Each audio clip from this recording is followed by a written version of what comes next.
आंदोलनरत है। मैं जंतर मंतर पे खड़ा हूँ। मेरा सपना था कि आप लोग एक दिन सत्ता में आओ, आप लोग आ गए, लेकिन इसके लिए तो हमने सपना नहीं देखा था। इसके लिए तो हमने अनगिनत झूठे मुकदमे सहन नहीं किए, इसलिए हमने अपनी बर्बादी नहीं सहन की। हम भी पाकिस्तान से आए थे देश विभाजन के समय।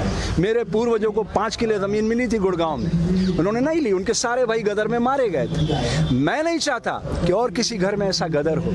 प्लीज़ आप मेरी भावना समझिए नरेंद्र भाई, आपने कोई बलिदान नहीं दिया देश के लिए, आपके घर से कोई मरा नहीं है। जिनके घरों में लाशें बिछती है ना, वो उस दर्द को जानते हैं। तो इस दर्द को समझिए नरेंद्र बाबू, इसमें आपका, मेरा, समाज का, देश का, मानवता का हित निहित है।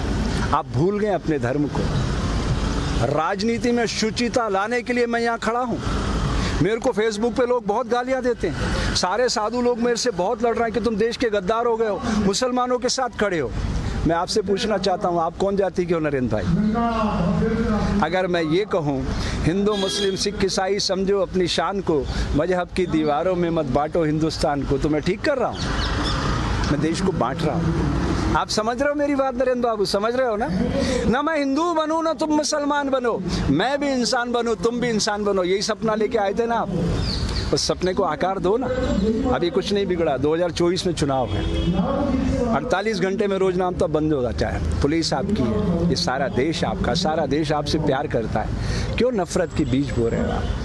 मैं अंत में इतना कहना चाहता हूँ मेरे दोस्त नरेंद्र बाबू, प्रकृति सदैव हिंसा का फल दुख, दया का फल आनंद बरसाती रहती है। इसके खिलाफ मैं जानता हूँ ये देश आपका कुछ नहीं बिगाड़ सकता, क्योंकि आपके पास 303 लोग हैं, लेकिन उस कायनात की शक्ति को आप जानते हैं ना। आपको तो अच्छे से पता है अटल जी की मौत कैसे हुई। बोल दूँ मीडिया पर, लाल टपकती रही, अंत में 2 दिनों तक आपने एम्स में छुपाए रखा उनकी मौत को, मालूम है ना? ऐसी मौत मरना चाहते हो क्या आप? अरे अच्छे इंसान बन के मरना, दुनिया रोए, हंसते हंसते जाइएगा। कबीरा जब हम पैदा हुए जग हंसे हम रोए, ऐसी करनी कर चलो हम हंसे जग रोए। ऐसे मरोगे लाल टपकाते टपकाते, आपको अच्छा नहीं लगेगा। ये राम मंदिर का सपने की स्क्रिप्ट किसने लिखी थी? अटल जी ने। उसके निदेशक कौन थे? आडवाणी जी। और आप उसके मार्केटिंग हेड थे, याद है ना? उसी रथ पे खड़े होकर चिल्लाते थे आप। मुझे तो एक एक दृश्य याद है। मुझे वो भी याद है 25 जून 1975 की रात, दरमियानी रात, जब कलेक्टर ने मुझे बुलाया था और आप आदिपुर भाग गए थे। मुझे एक एक दृश्य याद है नरेंद्र बाबू, मैं भूला नहीं हूँ। इसलिए आपको याद दिलाना चाहता हूँ दोस्त, ये समय फिर नहीं आएगा।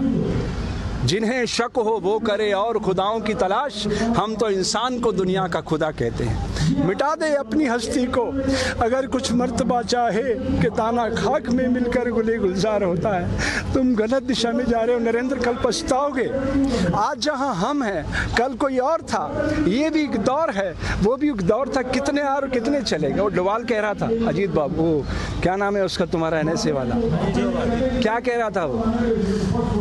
इतिहास लिख रहे हो आप, ये और इतिहास शक्ति से लिखा जाता है। आप भूल रहे हो नरेंद्र बाबू, ये आंसू देख रहे हो ना, अहिंसा और सत्य के आंसू है।